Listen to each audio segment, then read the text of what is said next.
¿Sabían que el objeto más aburrido y cotidiano de sus casas esconde un pasado fascinante? Bueno, así es. Es una historia literalmente forjada en fuego, impulsada por la tecnología y la verdad sostenida por siglos de un inmenso esfuerzo humano que casi siempre ignoramos. Para entenderlo, tenemos que retroceder unos 2000 años, directo a la antigua China de la dinastía Han. Imagínense esto. Las primeras herramientas para alisar la ropa no se parecían en nada a las que tenemos hoy.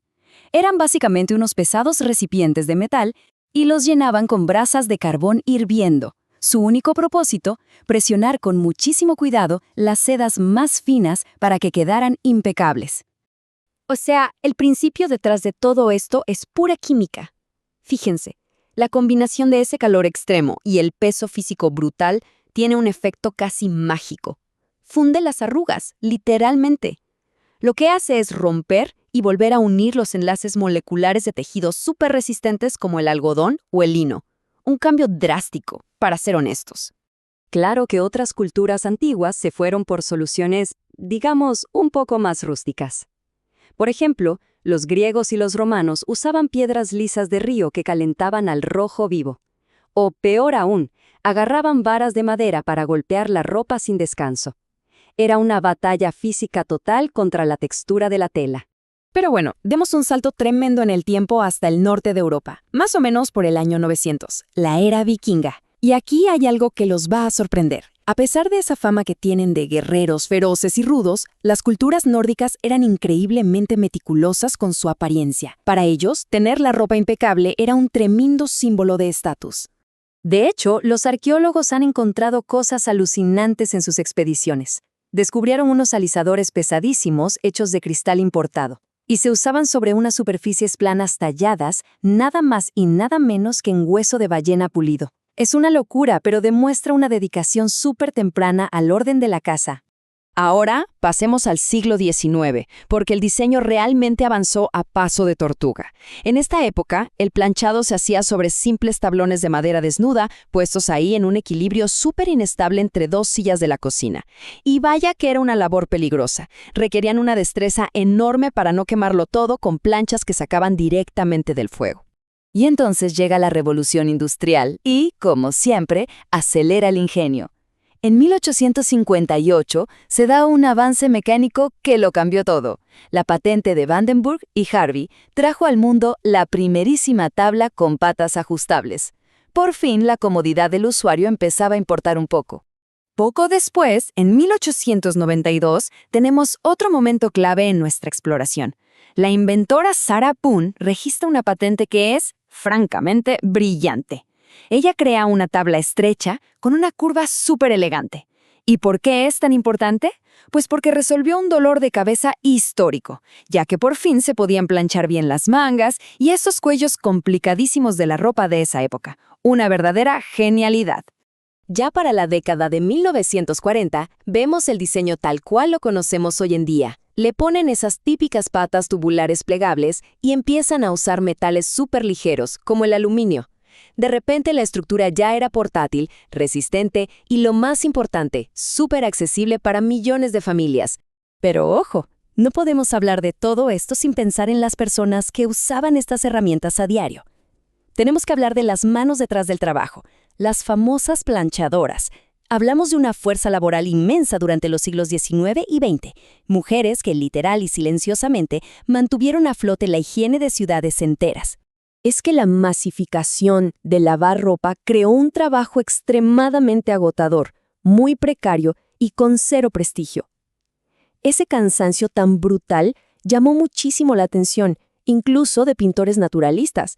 Artistas gigantes como Degas o Picasso documentaron en sus pinturas ese desgaste físico, crudo y real, de estas mujeres. Porque la realidad física era, sinceramente, una tortura. Imagínense levantar bloques de hierro fundido durante jornadas interminables de 12 horas. Todo esto mientras soportabas un calor asfixiante y respirabas humo y vapor sin parar. Fue un esfuerzo gigantesco que durante mucho tiempo la sociedad menospreció diciendo que solo eran tareas del hogar. Por suerte, enfoques más recientes como la arqueología materialista nos han cambiado la forma de ver las cosas. Investigadoras súper interesantes, como Trinidad Escoriza Mateu, nos traen una perspectiva mucho más crítica en este análisis. Ellas nos dicen que es urgente visibilizar todo este esfuerzo femenino y cuestionar esa especie de amnesia histórica sobre el cuerpo y el trabajo de la mujer. Y este planteamiento es bastante radical. Básicamente nos dice que mantener la ropa impecable, plancharla, limpiar, no son solo cosas privadas o secundarias. Para nada. Son actividades económicas fundamentales. Es un trabajo base que, literalmente, permite que todo el resto del mundo y sus maquinarias puedan funcionar. Así que, con esto, se nos cae el mito de la división entre lo público y lo privado. El dichoso trabajo doméstico siempre, desde el primer día, ha estado subsidiando la economía de todo el mundo. Piénsenlo así. Sin esta labor constante y agotadora en casa, no habría una fuerza de trabajo lista, limpia y preparada para salir a las fábricas cada mañana. Cada minuto, cada gota de sudor invertida en mantener el hogar es, en realidad, un engranaje vital para que la sociedad siga girando.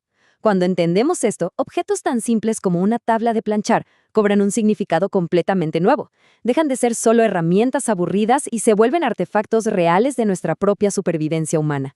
Y bueno, toda esta enorme evolución nos trae directo al siglo XXI.